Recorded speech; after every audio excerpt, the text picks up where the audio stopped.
আগে দেখতাম যে আমার আব্বা যারা সময় পাইলেই আব্বা আয় কোলে বয়, ভাত খাওয়াইলেও কোলে বসে খাওয়াইতো। আর এখন বাপের তো জিনিস একখান, মোবাইল। বাপ ঘরে ঢুকছে, মোবাইলটা নিয়ে ফেসবুক চালায়া পার উপরে পা থুইয়া, এই আসো কোথায়, এক কাপ চা দাও।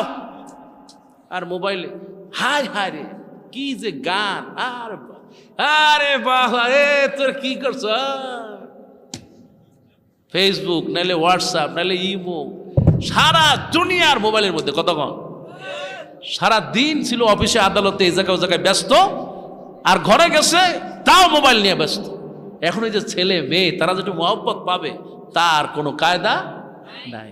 আর মা থাকে সারাদিন ওই অবস্থা ডিজুস। মা একটু সুযোগ পেলে হয় টিভি ছাড়ে, না টিভি ছাড়ে না। মাও কিন্তু এখন মাশাল্লাহ এখন টিভি উঠে গেছে, টিভি মোবাইল সব হয়েছে জীবনের প্রথম কলিজা, জীবনের প্রাণ হইল মোবাইল।